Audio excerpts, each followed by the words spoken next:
All right. Hello, hello, hello. All right. So when women get divorced, okay, their household income can drop by an estimated 33 to 41% in the year after divorce, compared to 18 to 21% for men. Okay. And so in this video, I'm going to be talking about how divorce can affect women when it comes to their retirement savings. Okay, because there's quite a few reasons why this happens. And I'm going to break those reasons down. And I'm also going to give you some things that you can do in order to um, pull yourself out of if you are in this situation and your income is not where your retirement isn't where it needs to be. I'm going to give you some tips on how you can change that. Okay. All right. So if you're new to me, my name is Katrice. I am the practical insurance agent, and I help entrepreneurial women to protect and secure their finances using insurance. Okay. All right. Now, this is not a video to advocating for divorce. Okay. This is to highlight the effect of divorce um, on women and their finances and their retirement savings. Okay. So, a couple of things. When women get divorced, okay, there's a couple of, it's not just about divorce, it's about a couple of factors that play into a woman's finances. So for example, one is gender pay, right? um, we all know that women make a lot less than men when it comes to pay, right, to being paid. Okay. And another is career interruptions due to giving childbirth and taking care of children. Okay, so often women have to, uh, you know, women don't get to just work and focus on making money. Um, when you have children, you have to focus on your children and making sure that their well being is okay. If they have any activities, you got to run here, there, and everywhere.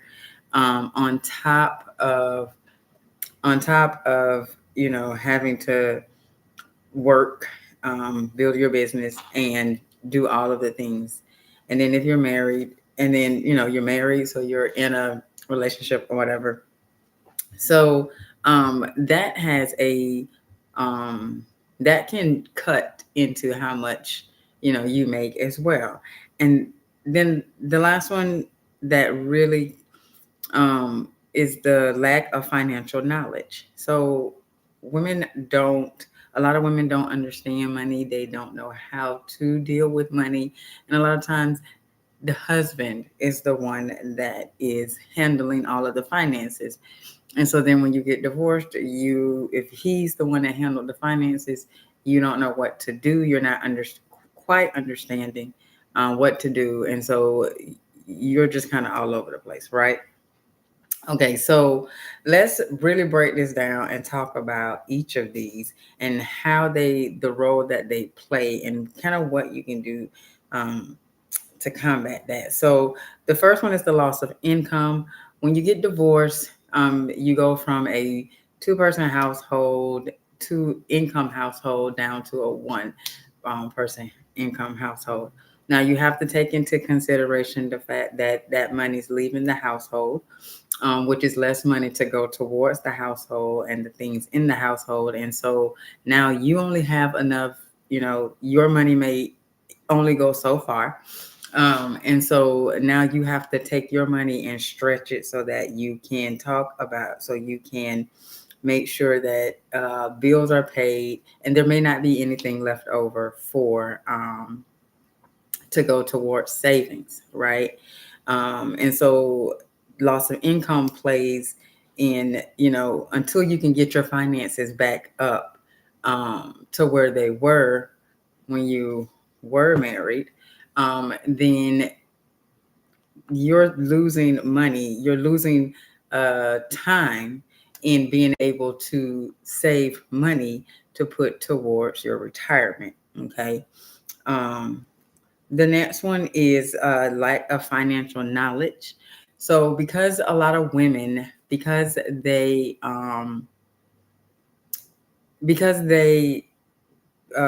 depend on their husbands to take care of the finances, then when it's time for them to do when they get divorced and they have to handle their own finances because they have this lack of financial knowledge, then their finances, they're not taking care of their finances. And so they're just really trying to make it until they can figure out how to manage their finances and um, get everything together, right? And then um, the last one that divorce that people really don't talk about that really do affect your finances is the emotional component. When you get divorced, divorce is a death. And so when you don't feel as if when your emotions are all over the place and you're grieving the death of your marriage, that can play a really significant role in your earning ability. Um, I know I got divorced in 2021. It was final.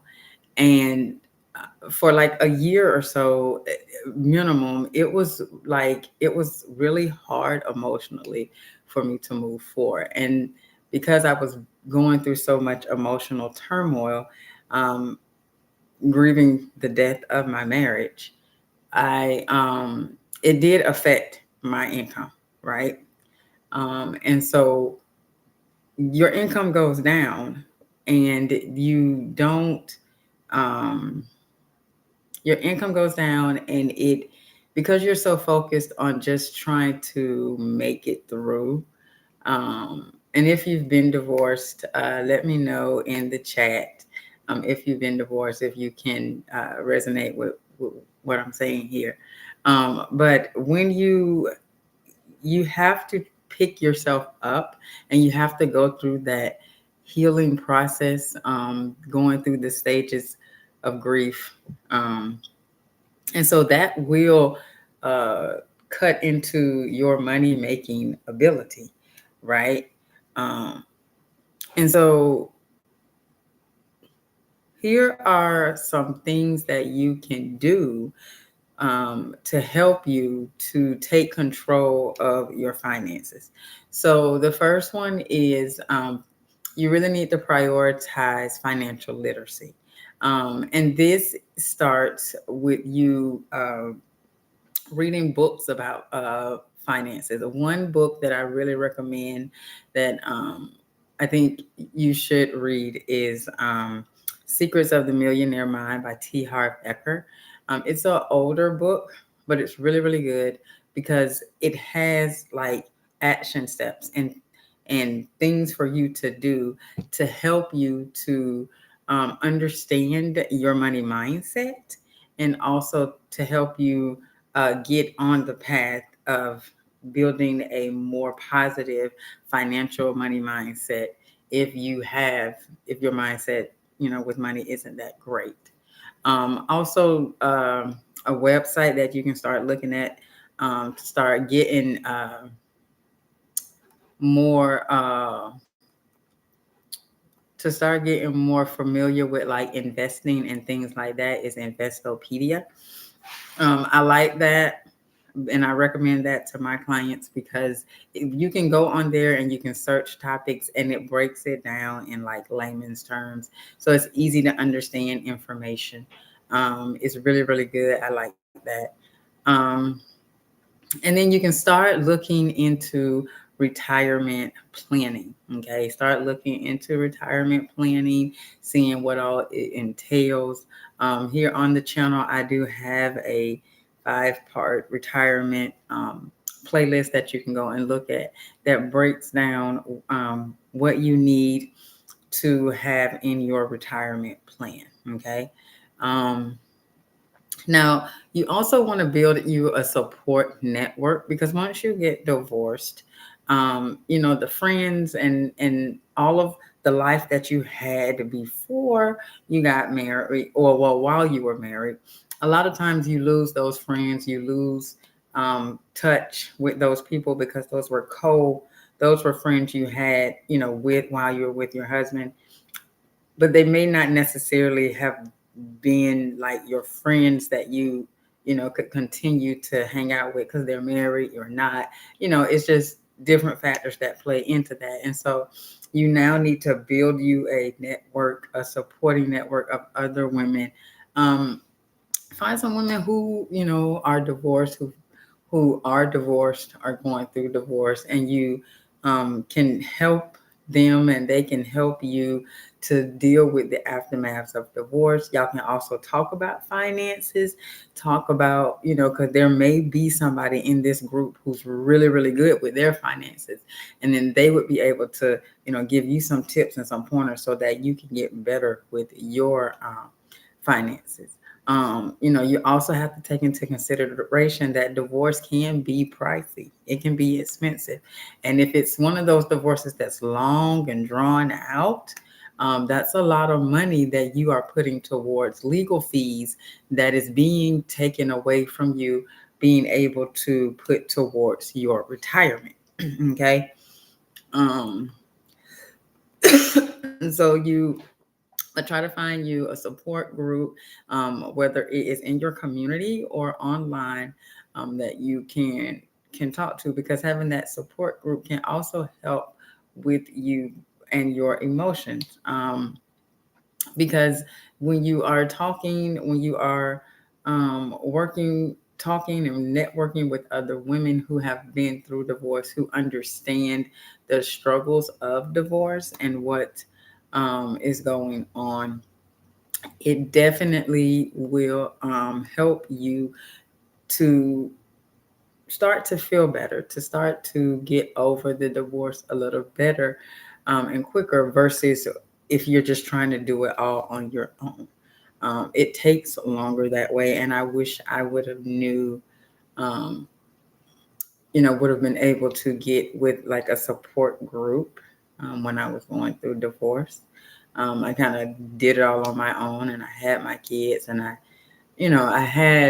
had some family members, like close family members that I really could talk to, but it helped, but they couldn't fully understand where I was because they're still married.